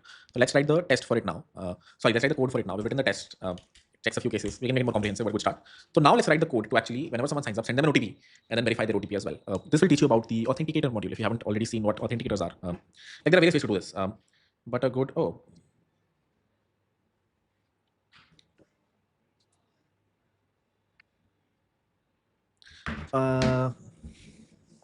Ishan is flying tomorrow too for the podcast. Interesting. All right. So I was supposed to go to Bangalore and he said he'll come. Good guy. I owe him dinner. All right. So PNPM add. What I'm saying with this part you will learn if you've ever wanted. So this is like common best sign up flow, right? Take the email, you send them an OTP, let them log in by OTP. What is this called? Passwordless login. So very common flow that most companies want to go to is passwordless login. Okay, you come, you sign up with your phone number, you get an OTP, you get into the OTP. What's the problem with sign up with passwordless sign up? Passwordless sign up is you don't have passwords. Person comes, puts their email, clicks on sign up, receives an OTP, and puts the OTP in there. They can bombard the provider. They can bombard the provider. So you'll send out a bunch of messages. That's one. What else? What if the service is down that's sending out emails? Your users can't sign up. Yeah, like there is too much dependency on that. Yeah, exactly. Because it's a hard thing to do, right? Emails can bounce, phone numbers can go down, get blocked, so on and so forth. So passwordless login is great until that one day when all your password, your external service is down that's sending out email and then you're screwed. No one can sign up anymore. Is there like any disadvantage with only OAuth 2 flow signing? OAuth 2 is also pretty good. Only thing is, what if they go down? They will not go down. If they go down, anyways, if Google goes down, then a lot of other problems. All right. Import Express from Express. Going to structure it a little bit, but you can decide to put everything in a single file. I'm going to add a new folder here called routes and create a user route here or user.ts here. And here I can be like app const app equal to express. Dot. and app.use/API/v1 v1 router. So I'm going to routes and add a new folder called v1 where I'm going to add a new file called index.ts where I'm going to move this user.ts. And index.ts I'm going to say import router from express const router equal to router.use/user router. And यहाँ पे I'm going to do import user router from /user, and in user.ts I'm going to add another router. So import router from at express and const router equal to router. यहाँ पे I'm going to add the router dot post/signup, which is going to do a bunch of things, and then /signup/verify. These are the two endpoints that we were hitting. Now comes the first cool thing, which is OTP generation. How would you guys generate OTPs over here? If someone signs up, you have to generate a 6-digit OTP, and do something like store it in a database, return it to them via their message, phone number, and once they receive it, they'll send it again over here. So, what is a good approach to do this? Very simple. Max at random 0 to 10,000, and whatever the number will come, make it string. Add all of them if they are not 4-digit. Tag them by 0. That's it. Okay. So Sargam said, select a random number between 0 to 100, 1 lakh, whatever. 10,000 not included. 0 to 10,000, 10,000 not included. Make sure you're padding it and send it to the user. Where do you store this OTP? This OTP. Like when the user sends you back, you have to verify, right? हमने उसको यही भेजा था. Okay, this thing. So where do you store it? Well, we can store it in like a temp table in the database. We can store it in a database. Email is this. Phone number is this. OTP is this. What if the user signs up twice, one after the other? Then we have to, like, we need to do upsort. We need to do upsort. Yeah, upsort means if there is nothing, add the entry. If there is something, we Update the need entry. all OTP corresponding to the email. And in future, let's say, like OTP expiration is let's say 3 minutes. Then we have to like add another field as expired at like that. Right? Got it. Data down plus 3 minutes. Yeah, this is great. So one approach that Sargam has suggested is the following: user hits the backend, and you have a database where you have a temp table where you store this entry. Okay, harkirat, or this user with this phone number, we have sent this OTP 123123, and it has an expiry with it of let's say 3 minutes, and after 3 minutes, whatever, this becomes invalid. And when they hit the second endpoint, we will again hit the database. Is there a better approach? Is there a better approach? Local store will not work in a distributed system. If you have multiple servers, then you can't just store it in memory. Current time is very guessable. That's not a good approach. Come on, guys, you guys know this. There is a better approach to do this. OTPs. Store in Redis cache. Similar problem. You're introducing a hop. Can you get rid of the hop as well? You can do like, I think, hash it with the email. Hash it with the email. No. That needs to change over time. Yeah, but you're very close. You're very close. He said hash it with the email. Hash it with the email का मतलब है कि whenever the request comes, अगर उसका phone number ये है, if their phone number is this, then create a hash out of it. Let's say 123, which is deterministic. Given this, it spits out 123. So you know since the hash is deterministic, when they send you the second request, you can again generate the hash and compare what they've sent with the hash and make sure they're the same. That way you can avoid the database. What did Sargam suggest right now, which is very close to the solution? What Sargam suggested is, okay, whenever you hit the /signup endpoint with a specific phone number, let's say the specific phone number right here, then deterministically hash this. Send it through a hash function, basically a one-way function that takes this as an input and spits out this as the output. And this input-output always remains the same. If the input is this, output will always be 123. That way, when the second request comes, then also we can deterministically generate the hash and compare it with what the user sent us. If they're both the same, that means they're good. We have gotten rid of the DB call or the DB hop. If 3 people sign up at the same time, if I do it from the same device thrice, my OTP is still the same. But what is the problem here? Okay, my OTP is always the same. So you get the problem, right? OTP should refresh every time there should be a new OTP. So what extra thing you can add? Small thing. Hash with some sort of a secret that changes every minute. Yeah, like let's not say minute, because how will you be able to verify the hash? How will you verify the hash? Okay, very close. Beautiful, Sargam. First principles thinking, maja aa gaya. Have you ever used the authenticator application, Sargam? Yeah, I know. They do it. I know that. Get it now? All right. So have you guys used authenticator application ever? Token gen with JW. Token gen with JW is not best. You can't give a JWT to a person and expect them to return it back, right? OTP hash is a good way to put it. Or today's date added to the hash. Very close. 30-second window added to the hash. Not exactly today's date, but yes, like a 30-second window added to the hash. I know this. I know this. Yeah. So if you've ever used authenticator apps like these, let me show you. So you would have reached to this argument if you ever send OTP twice on Binance. If you ever send OTP twice on Binance, you will notice you get the same OTP twice. Same happens on HDFC Bank. If you ever try to do it together, right, in a span of 10 seconds, if you send OTP twice, notice you will receive the same OTP because the OTP is, I don't know which part of this I can show, but let's say these I can show. Have you ever used an authenticator app like this one? Notice there's a clock right next to every password. Every password or every 6-digit number is getting. So every 6-digit number, if you can see this, let me zoom in a little. Every 6-digit number that you see over here has a clock right next to it. That's refreshing every 30 seconds. So here also, if you basically read through how these authenticator applications work, the architecture is very similar. So if you've ever done a 2FA, there also, that's basically a password that you share between this app that's on Sargam's phone and a backend server, and that's how you both reach the same password without any password being stored. Every 30 seconds the password keeps changing from both sides. Some people also commented, which was right, okay, you have to generate a hash using not just the number but the number plus either the current day or the current hour or the current minute. Okay, currently we are at 9:59 p.m. Add both of them and generate a hash from this. So for the next 1 minute, this hash is valid. So if they sign up thrice during this window, they get the same OTP. If they in that 1 minute window are able to return us the same password, then again we'll regenerate the hash. We'll see it's 123, 123, compare it and go from there. What a lot of these systems do is, okay, they compare the hash of not just this number and 959, but also 958 and also 957. कि हो सकता है मैंने 1 minute पहले भेजा OTP, 15 हो सकता है मैंने minutes. 2 मिनट पहले, वो आपका डिपेंड करता है आपका थ्रेशोल्ड क्या है. How long do you want They expect the do user to 15 minutes be able to get the password? But yes, threshold sorry, I generally. wasn't sharing my screen. Was that? But yes, this is one standard way to send OTPs in a stateless fashion. Stateless का मतलब you don't have to store anything in the database. They're generated on the fly. There are a bunch of libraries. I mean, you can write this logic yourself. One-way hash or authenticator npm.js. I mean, there definitely exists on Rust. I'm sure there's one here as well. That's why I've used it. But yeah, there you go. 2FA for Node.js. If you look at the yeah, there you go. Generate token formatted key. Verify token formatted key formatted token. Verify token formatted key 00. Generate to TOTP URI. Generate key generates a 32 character base 32 key. Generate token generates a 6-digit time-based token. That is what we want. One second, I have to reply to this. 3-4 baje.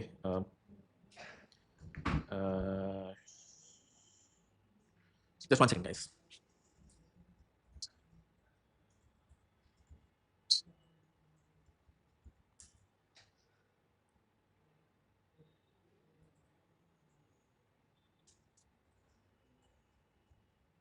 All right, so we can just, we can write this ourselves also. It's a one-way hash that's phone number plus time-based, or we can use a library like this. Either is fine. Whenever you're using a library like this, the problem is, what if the library has a bug? OTPs are very sensitive, right? You shouldn't allow anyone to be able to sign up with anyone else. So this doesn't have enough downloads for me to have too much conviction, honestly. But let's see, there's another one. Authenticator CLI at types/authenticator OTP. This seems like it is. Let's see. TOTP using that is fine, but where do you give the key? Acquire authenticator. Generate token formatted key. We'll have to play with this a little to understand, what it's doing. Its documentation isn't great, but let's add it and we'll see if we know it.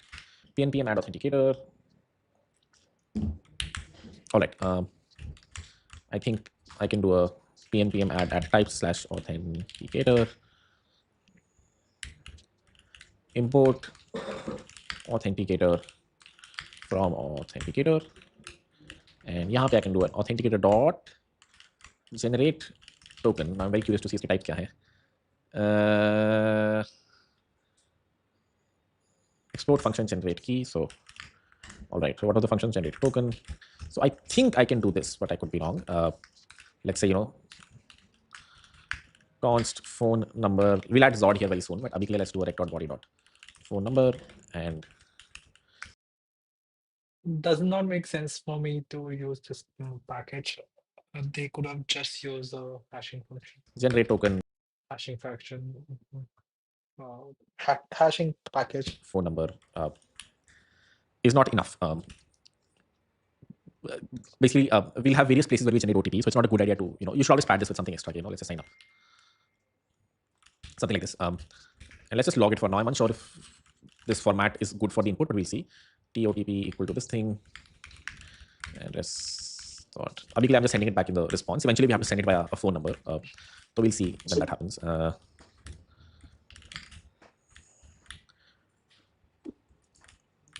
TOTP. Okay, that looks good. Okay, let's test out this endpoint once ourselves. One more thing I have to do is I have to go to the root index.ts. Oh, I have to do all of these as well. Export default router, same in /user. Export default router. Come on. And the global, I'll do a import v1 router from /routes/v1 app.listen. I think it was 8080. That looks decent. What's the problem here?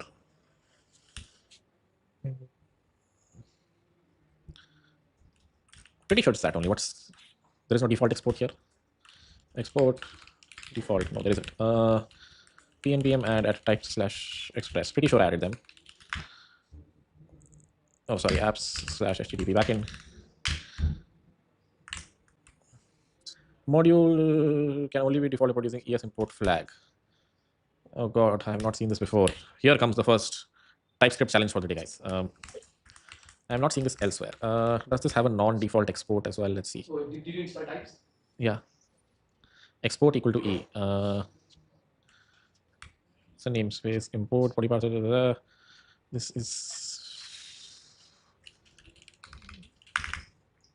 export equal to E. What is E? Declare function E core.express. Declare namespace E.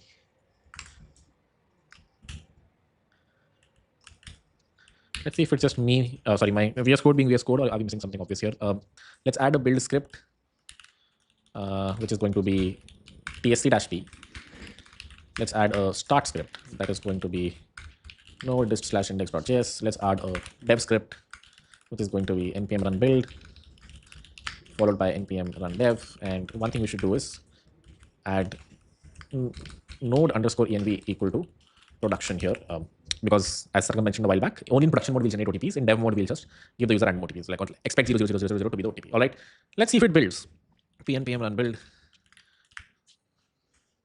Yeah, so router is is going to be really hard to debug. The info type router cannot be named without a reference to static. Why do I feel like this is a new error in Express? I have seen this before. Okay, what I'm going to do is I'm going to go to package.json, an HTTP backend, and our dependencies look fairly decent. rm-r node modules, rm-r node modules, pnpm install. I'm going to do a fresh pnpm install. Not that it should change anything. I feel like I've seen this error before, but I could be wrong. Const router equal express.router should not fix it. This is not even a problem here. The problem is here. I'm not able to get the default export. At type/express .pnpm / at type/express at 5 node modules at type/express Search it on Google now. index can only be default imported using ES import, which we already have. Default imported using this flag. This module is declared with an export equal to can only be used with the default import using the ES import flag, which I thought we had. Okay, let's see.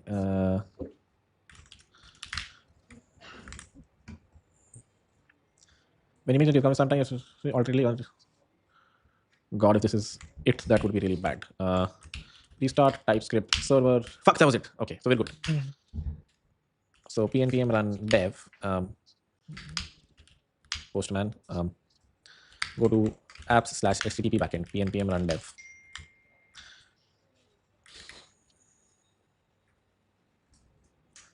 Now someone suggested something which might be useful here. Express.router. Don't think this time it will fix it. Express.router. This thing is cannot be named.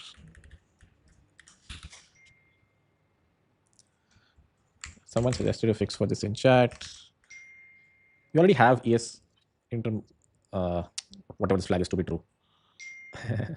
All right. I don't think this will fix it, but let's try it out. Package. We already have this in the compiler options. Let me Sorry. re-add. Hello, bro. Let's see if that fixes it. Did not fix it. Phone is buzzing. I was too much occupied with this. Say what you want to say. Cool. A type annotation. Okay, I think that should be fixable. I feel like someone has shown me a same error in Super 30 recently. Yes. Yeah. Did you find a fix? Who are you, by the way? Crackjack. हाँ भाई. बताओ. Let's see what is your question.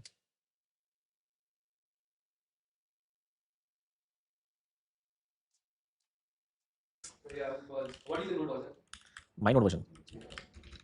This thing is lagged, that's why it's 23.5.0. So then tell it the TS model to be something. Node next or something. Yeah.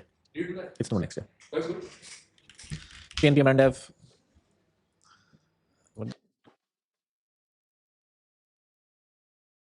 Yeah, which app are you talking about? I think you are talking about latent, but yeah, you can don't make it for suspense. You can. Which app are you talking about? Coupon or latent? The hell is happening here? What does dev do? Build and dev. My bad. Build and start. Start the server. Go to Postman. Send a request to. I'll say it is a post. Yeah. Um, okay, so I think the latent app he's building is like the backend is in uh, Express.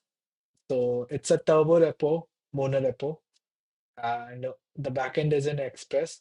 The front end, I think, will be in React, probably Next.js. So because turbo repo already has two Next.js apps, and he has just renamed that. So yeah, so turbo repo, the tech stack is turbo repo. If you want like a complete deep down tech stack, then JSTS, turbo repo, Node Express, Next.js. I think the app will be also in Java, Kotlin, or React Native. So I don't know. Probably React Native. He'll do React Native, I think. A type annotation. Okay, I think that should be fixable. I feel like someone has shown me the same as in Super 30 recently. Yes. Yeah. Did you find a fix? Yeah, because what is the node version? My node version. This thing is lag, that's why it's bad. 23.5.0. So then it should be. The TS node is to be something. Node next or something. Yeah. Did you do that? It's no next. Yeah. That's good. PNP and I don't understand. Java, Kotlin nahi lage kya? I think he's doing in React Native. I don't know. I don't know. The app I don't know, but the front and back end seems to be correct. dev. What the hell is happening here? What does dev do? Build and dev. My bad. Build and start. Start the server. Go to Postman. Send a request to. Yes, if your app does not have, if your app does only want to store data on the user's phone, you can eliminate a backend and make an app in Java Kotlin. No issues. But if you want to have a backend, then probably not. You can have a Java backend and then Kotlin app, or a Kotlin backend and Kotlin app. I don't know if you can do Kotlin backends, but probably you could because it's very similar to Java. I'll say it is a It's a post request superset of to Java. API v1 sign up with phone number 3131, something like this. Send 8080. Cannot post API v1 sign Welcome, up. Oh, I think it's API welcome, v1 user sign up. welcome. All right, try that out. Internal server error. Cannot read. Oh, I forgot to do a app.use Like कर देना, super chat भेज देना. express.json. Try it out one more time. As you can see, the TOTP is the same for this number for 30 seconds, and then it changed. Now it will remain the same for the next 30 seconds. And then it will change, so on and so forth. So we have the right OTP logic in place. Wait for 30 seconds to pass.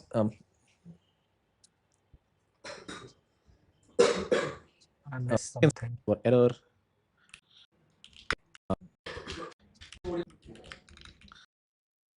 Send a token phone number.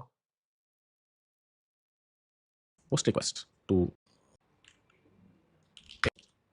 what to do a app.use. Try it out one more time. As you can see, the TOTP is the same for this number for 30 seconds, and then it changed. Now it will remain the same for the next 30 seconds. And then it will change, so on and so forth. So we have the Good bro, good. right OTP logic in place. कोई बात नहीं भाई. कभी कोई अच्छी job लग जाए तो फिर बाद में भेज देना. पैसे भेज देना भाई.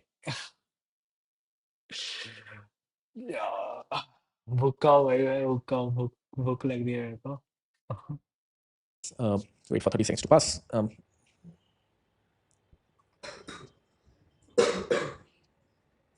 And now if I try it, I don't know if it changed or not. 82371. But basically, long story short, now we have a stateless OTP, and we can verify the OTP as well. So the logic over here, we need to send the OTP to phone number. Bro जब तक तू college pass करेगा तब तक तो AI job ले लेगा भाई तेरी मेडिकल में लगा भाई डॉक्टर बन जा अभी भी मौका है भाई चेंज कर ले And यहाँ पे we can simply say, ID 1 for now, but eventually we'll send the real ID. So we'll sign the user up, put the ID in the database, and return it to the user. And here is the other complicated bit. Okay, we will regenerate the OTP for the user and compare. Okay, if the OTP is not equal to phone number, then return. Or there are better ways to do it. There is probably a verify function in here, which takes verify token. So I can do a verify token formatted key, that is this, and formatted token, that's probably this. No, not this. Rec.body.otp. If not verify token, then do an early return res.json invalid token. And if that is not the case, then we sign the user up properly. So set user to verified in DB. And I am like my main domain is front end, but I can do back end. Like I've done extensive back end. I started with front end. I can do extensive back end. I can do DevOps. I can create Kubernetes forms. So anything except app development. I hate app development. I am very good at automation. And on YouTube, I've created some Discord bots also, some browser extensions also. So I can do a lot of things. Everything, like if you know basic coding knowledge, then all of these things are easy. It's not a very difficult thing to pick up, but basics should be stronger. res.json. Oh, you have to return the token. So here is where we have to figure out whether using JWTs, tokens, headers, or something else. What do you want to use? JWT or cookies are finicky in mobile. Yeah, that's the only problem. Cookies are finicky in mobile, so only JWTs for now. But on web, you have a separate endpoint for mobile and web. And on mobile, you can use the token as such. You can send the token as such. On web, you can use cookies. Either is fine. Can you add like access to a single sign-on? Only one person will be from one device. Like that's not needed, but how would you implement it? Single sign-on, not single sign-on, but I get what you're saying. A single session should be allowed. I would do the same way we've done it in app.nexus.com, which is generate a recent JWT sort in the database, and in a middleware check, is this JWT the recent one or not? But like every request will hit the database. Every request will hit the database. What will you do? You can cache it, right? First time you hit the database and cache it. But the question is when you clear the cache then. Yes, standard problem. Store it in a Redis cache, then have a distributed cache for this specific thing. Is there a better thing approach? So what we're discussing is, never mind, so side discussion. Let's go back to user.ts. So what's the next thing we have to do, guys? Let's run the tests and see are they working. Is this sign up endpoint now working as expected? Of course, it's a dummy endpoint right now, doesn't do anything. Eventually, we'll add things here. So the first thing you have to do is go back to the tests, test/test spec. And here, one thing I did was I changed the sign up. Now let's run the tests. The only check status codes and ID do not be null. Database, the rest of the test will work as well. So npm run test in the test folder. Fails the test because the backend is in opposite. Sorry, my bad. As I said, we're not exactly writing unit tests, so we have to make sure the backend is up when we run the test and the test is passing. So if we have a basic starting point, right? We've written test, we've written the backend, the test is able to succeed when the backend is up. So now we're just writing a lot of tests and writing a lot of backends. Let me push the current code. Git commit. The next, I'm having a feeling right now that we won't be able to build the best front end today based on the time. But all right, time to refresh. You guys see it. All right. Guard the privacy and abide by our community guidelines. I think I'm guarding the privacy. Any questions, guys? We're taking a small break right now. Code has been pushed. Latest has reached. Debugging what? Yeah, I don't know. Or someone asked. Yeah. I don't know. I mean, I think like ChatGPT makes sense when you don't understand anything, right? If you can't think or whatever, you don't understand the logic, know the logic. So Saryam said, then that's not a bug. The bug is in you. So I agree. I think if you're not putting in the effort, whatever, if you don't have muscle memory in a language, it's not too hard to build it. I don't know why people keep like, how hard is it to build muscle memory in, I don't know, Python pull. You need to think about like how code goes from top to bottom, right? Top to bottom of right. So the error has to be somewhere there, right? Correct. If the error is not there, then the error is in the router. Correct. If the error is not in the router, Then then it's you in have the- to start it there. Exactly. Right? Because router people they have already figured out everything. Exactly. Yeah, exactly. Yeah. There are so many frameworks now that you're building on top of. Why so much? I don't know, man. Too much hate these days. But okay, fuck it, we all. I think most frameworks ke upar, as I said, there's not a lot of bugs at the framework level, hopefully. Unless we saw one today that was giving some TypeScript errors. But usually that doesn't happen. What do you have? Coffee? Water? कर लो जो भी. तो ये मसला पता नहीं है. I think people are just little, I don't know. People are just मन नहीं करता, मेहनत नहीं करता. पता नहीं कितना मुश्किल है भाई मसल बनाना. मतलब it's very easy to build. So I know the problem. you know the problem. Come here. People are saying you don't have a mic. Tell the problem. Meanwhile, I'll go and order that. So Sadam is taking Q&A for 5 minutes. I'll go order food. But yes, the question to answer is muscle memory. Should it be built? Not be built? How to build muscle memory? So on and so forth. Did you add?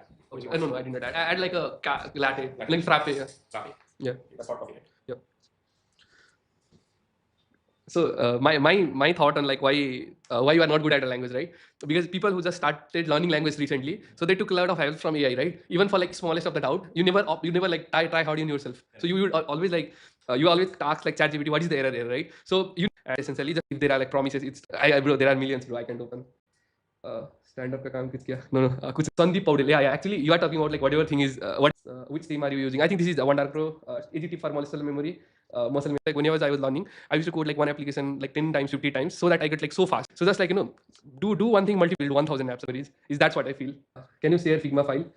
I don't know. I think Keshav is working on it, but I don't think. When are you coming to Nepal? I'm coming in March, I guess. I'm not sure. Can you write hello world in assembly language? I don't know. Make muscle memory when it comes to more than learning one group.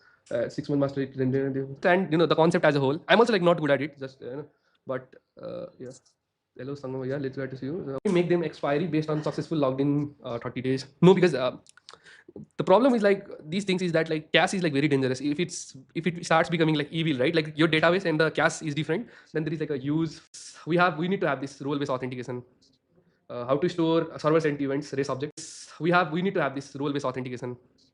How to store? Good question. I need to state management. I think we'll use recoil. Harkirat is good with that. Are you into Web3? I'm into client side. I'm trying to learn. I don't know much Web3. Sargam, do you like Next.js? Yeah, I like Next.js a lot. This is not good. I was decent. I gave the JE exam. Bro, you are damn right. When I was learning, I would. So that's the main problem nowadays. If you leave like, yeah. मैं बहुत कम करता हूँ ऐसा अभी भी. I think that's the best way to do it. One Punjabi song that we'll start coding again, guys. मैं issues बनाता हूँ. अगर तुम्हें खुद भी try करना है ना, एक बार खुद try करो भाई. और अगर कर रहे हो खुद से, तो please like I said, don't use AI. थोड़ा struggle कर लो, कोई issue नहीं है. Try to do this yourself. Complete the endpoints. There's just one hard thing I'll do after this, which is adding Prisma. But once Prisma is added, the schema is sorted. Then there's not much to do. And next year I'm here. Yes. FYI, the best way to get in touch with Harkirat. Yes, if you solve issues. Yeah, just 1 year ago I was also solving this, and next year I'm here. Yes. FYI. He's the head teacher. Also good feedback he got from everyone. Anonymous feedback we created. Sagam was the top, whatever, teacher, mentor, TA. So good work. Good work. Yeah. See you.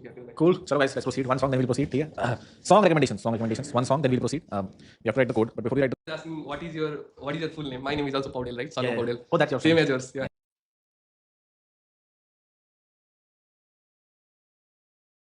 Cool. Yes, Sandeep model. We have a decent network in Nepal. Like 2-3 people reached out for the college as well. Really? Yeah. And everyone was like, Sagam, yeah. That's how I came to them. Like, cool. Sagam created a network in there. All right. Timeless. Time में bottle एक अच्छा करा था यार, नहीं तो मैं अपने हिसाब से बताऊंगा. हाँ भाई सैफ क्या हाल है? हुई मीटिंग उधर? कब है?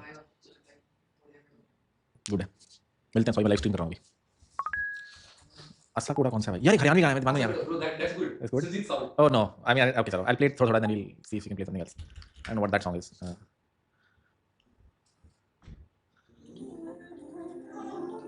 I'm hearing this for the first time. I've heard it for a while.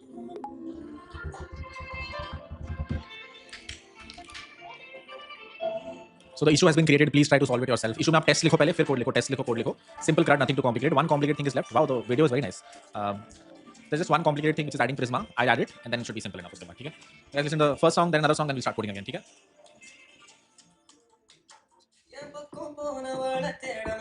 I don't understand the song. Can't say I love the song. You might need mocking stubs in the middle. Good thing to add if you want to. I have not added them yet, so you can figure that out. I've heard this song. It's a good song. All right. That is my right after this. No. If native, let me create a fresh app here. So own that folder and create a storybook at the very least for the mobile app. So basically a package for mobile storybook where you put all the components and then use them in creating the application. I'll post the Figma.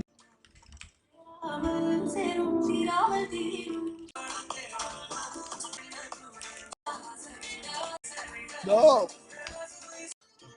Figma link is वो क्यों करना है इसको web dev में switch यार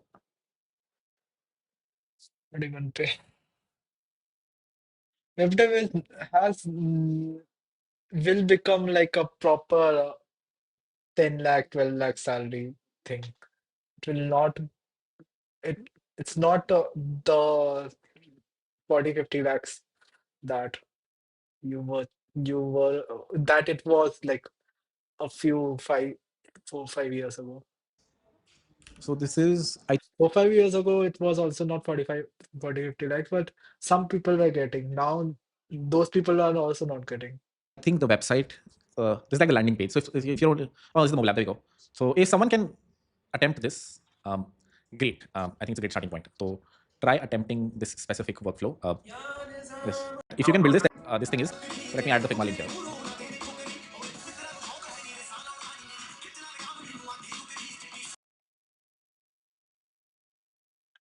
Yeah, because everyone is doing web dev. Like if you are in college, if you're learning web dev, that's okay because obviously we need new people. But if you're someone who is already 31, who has already been working somewhere, so why shift into web dev? If you're doing, let's say, sales, or if you're doing something and you're just learning to code at the age of 31, it does not make sense. If you're a college student, it makes sense. It's not a big deal. But yeah, exactly. Like it's time of AI, though it's not very good. Like I've seen Devin. Devin is not that good, but still things are much more easier to be a web dev now. It is like I would not say it's totally discouraging, but it is much harder than before because there are more people and it's much more easier to write code. It's not that there's no moat, so that's why now I suggest everyone to do medical. No, no, no, no, bro. It's okay, bro. Computer science पढ़ो like बहुत सारी चीजें हैं. There's also video conferencing की development है. There's Web3, there's AI development, ML, data science. Mm, There's not only full stack web dev. There are different things also. So, or or be smart about it. Find out fields that are like be smart about it. Find out fields that are not that hard. Like if don't do web dev because it's very competitive right now. Don't go for web dev. Go for fields that are not that competitive. Like blockchain is not that competitive. मेरी बहन medical में है तो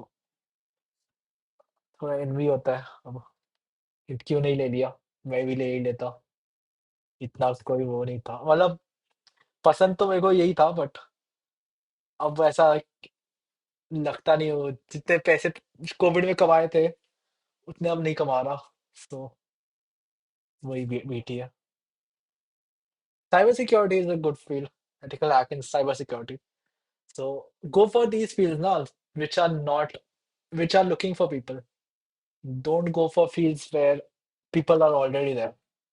So, and cybersecurity is hard to do.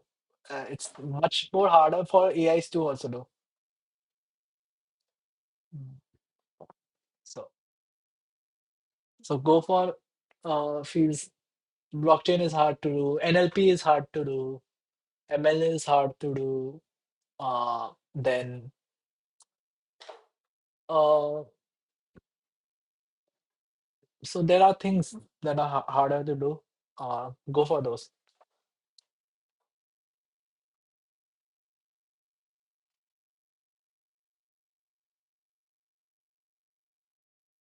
Bro, I was earning good. I was earning 40 lakhs. Uh, after tax. After tax, I was earning 40 lakhs.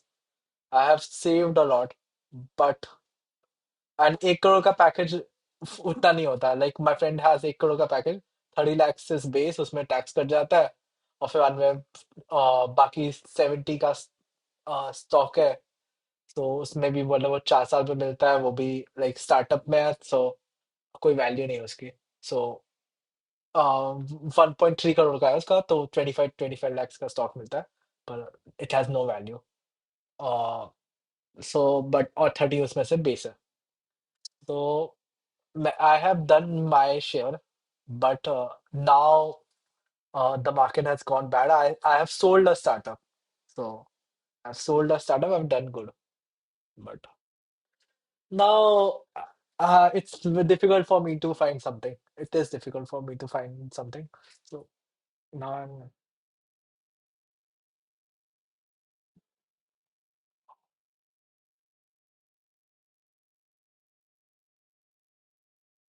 yeah, go to a good college. Try, you are in 12th, try to go to a good college. That is the most important thing. In a good college, it's not about the teachers, it's about the community. You'll get much more better community. And then uske baad, next thing, just pick up more niche domains where there are less people. So your competition will be easier. तो अब वो तो फिर बाद में bro, पढ़ाई नहीं होती तो बिजनेस करते भाई, पापा के पैसे क्यों बिकाना है। मैं तो ऑनेस्टली बोलता हूँ कि लाइक अगर पापा, मतलब पापा खर्चा करने के तैयार है, तो लाइक मेरे स्कूल की फीस अगर देखा जाए, मेरे स्कूल मैं DPS, I am a DPS student, so my school fees was like 1 lakh above. Now if we would have invested that, if we would have uh spent that, and so I would have saved up a lot. I don't think I needed to work. So एक तरह से देख सकते हैं। Second side, okay, still probably in the long term, it would help that मेरे पास knowledge है, I could if सारा पैसा चला भी गया तो I can still do better. So so and I made a lot, like for my case also, I like during COVID I worked a lot and I made a lot. So DPS की fees होती है bro, DPS की fees high होती है। पढ़ो भाई, CBSE school.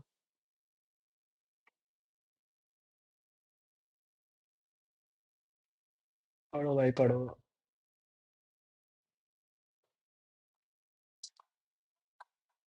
Hmm.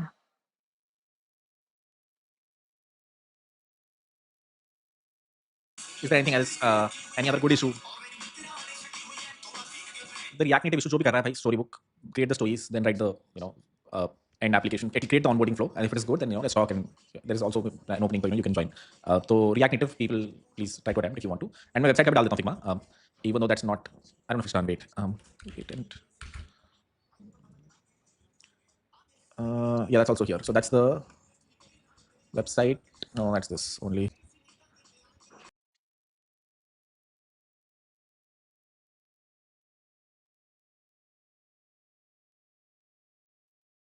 मैं भी जा रहा हूँ थोड़े टाइम पे सोने।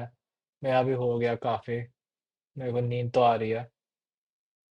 बस मैं वो एक लाइव व्यूअर देख रहा था इसलिए मैं यहाँ पर हूँ, नहीं तो मैं जा रहा हूँ। ये जैसे ही जाएगा, मैं तो 10 बजे चला जाता, अगर चला जाता तो।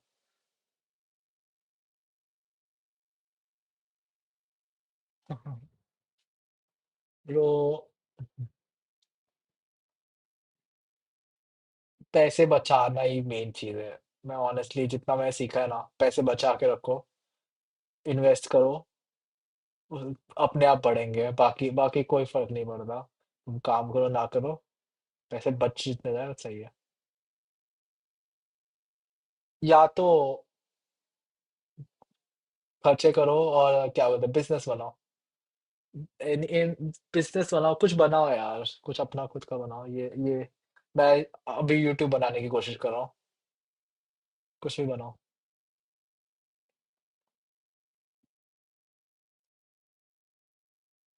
चलो बाय बाय। तुम जा रहे हो तो फिर मैं भी जा रहा हूँ। 0 व्यूअर्स करो यार।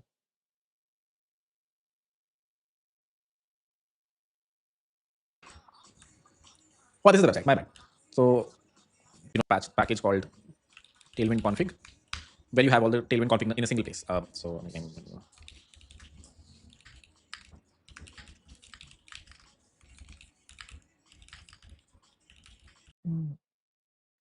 एक बार पैसे बन गए लाइक शौक पूरे करने जितने, फिर बाद में कर ही लोगे। मैं भी तो किए ऐसे। मैं गया था यार, मैं घूमा, थाईलैंड घूम चुका, वियतनाम घूम चुका, मलेशिया घूम चुका। चिल है। मेरे कुछ दोस्त है जो अभी भी मतलब काफी अच्छा कर रहा है। वो तो भाई, एक दोस्त है जो 7 लाख पर दिन महीना कमाता है, तो वो तो अभी भी पूरे पूरे ईयर बाहर रहता है। तो ठीक है। Chill night. Good night, good night.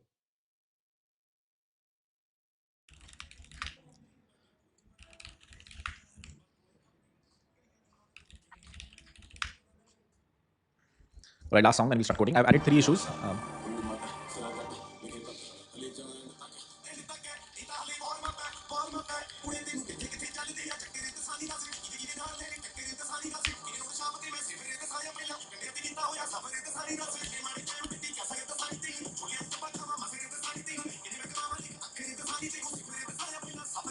All right, any more questions before we proceed? Akash is here, guys. Want to say hi? Akash is here from yesterday. If you've seen his podcast, do you have any questions for him? Sorry, I'll take 10 more. मत करो Oh, भाई। इसका title. हाँ, कितनी deal की बात है? Any questions for him? He got a. भाई तुम्हें कितना आता था पहले? बहन चोद में गांड वाली सब बोल रहे हैं कि इसको तो पहले से आता था, इसकी तो वैसे ही लग जाती, इसे फालतू वेस्ट किया टाइम सुपर 30 में। पहले से मतलब सुपर 30 में जो भी है, उसको तो पहले से आता था, वैसे अब जब लगे नौकरी तो बस लाइक भाई अगर पहले से आता तो मेरी इंटर्नशिप नहीं कन्वर्ट हो जाती। That is the point. और तुम 1.5 साल से पहले ग्रेजुएट हुए थे, हाँ। और 1.5 साल से तुम वही जिसने कहा था कि know how to like put ये पजल था मेरे लिए बहुत सारा। I wanted to know how to put pieces together, तो that's what I learned mostly. Got it. यहाँ मैंने कंसोल डॉट लॉग थोड़ी सीखा आगे। ऑलराइट, ऑफ कोर्स भाई अब नहीं आता। What are your thoughts? नहीं भाई, In 5 years, in 5 years, it's possible. मेरी जॉब पे तो बहुत डेविन को बहुत एग्रेसिवली यूज कर रहे हैं। How is that performing? How is it going? छोटे मोटे टास्क कर लेता है, but it need to be like reviewed like really heavily. Got it, makes sense. Should we use Golang in big projects? Yes. How did you build muscle memory to code? Muscle memory, like I mean, you just need to sit down, right? I learned from Harkirat, as I said in the video. I came here to dissect him how he works. So yesterday, or like a week or two ago, I was asking him what he does while he's coding alone. So he said that he thinks out loud. He speaks while he code.